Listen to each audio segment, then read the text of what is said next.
Bonjour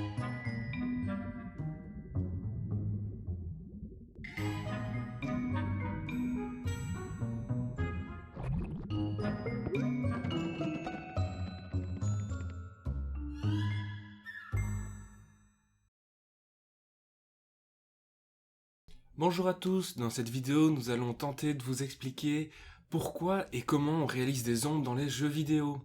Pour ça, je suis accompagné de Pierre. Salut Pierre. Bonjour Bruno. Et également d'Antoine. Salut Bruno. Comme je vous l'ai dit, nous allons donc parler ici du côté obscur de la lumière, les ombres. Mais dis Bruno, en fait, à quoi ça sert une ombre? Très bonne question mon cher Pierre. Alors tout d'abord, observons ce modèle qui ne contient pas d'ombre. Maintenant, rajoutons-lui une ombre, et vous pouvez voir que maintenant, position est donc la hauteur de ce personnage, et vous voyez qu'il est au sol.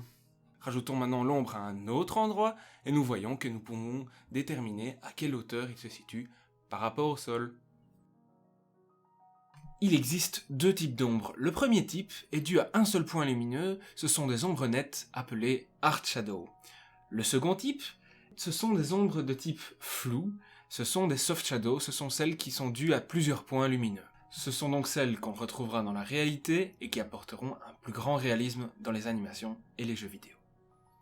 Le but de ce projet est d'implémenter ces ombres par ordinateur. Pour ce faire, nous allons utiliser trois différents algorithmes que nous allons vous présenter. Le premier algorithme étudié ici est celui du ray tracing.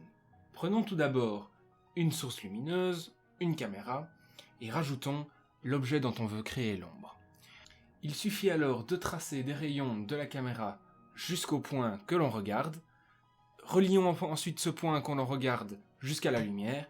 Si le rayon traverse l'objet dont on veut créer l'ombre, c'est que la lumière est bloquée et que donc on se situe dans l'ombre, sinon c'est qu'on se situe dans la lumière.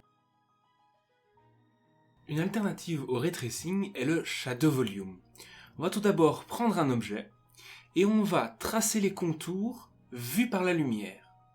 Une fois que ça c'est fait, on va les projeter sur le sol par exemple, et avec cette projection et les contours que nous avions trouvés, nous allons créer un volume. Tout point se situant dans ce volume sera considéré comme dans l'ombre, alors que tout point qui sera en dehors de ce volume sera considéré dans la lumière.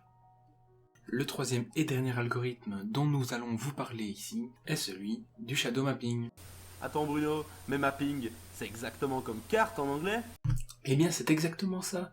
L'algorithme de shadow mapping est en fait constitué de deux étapes. La première étape consiste à dresser une carte de profondeur qu'on appelle shadow map. Pour ce faire, on va tout simplement se placer pour voir ce que la lumière voit. On va ensuite associer les couleurs à la profondeur. Ainsi, ce qui est plus proche sera plus foncé, plus noir, et ce qui est plus loin sera plus clair, comme sur cette image. Avec cette shadow map, on va ensuite comparer les profondeurs entre les différentes parties de la scène, et on pourra savoir alors lesquelles sont cachées, et donc dans l'ombre,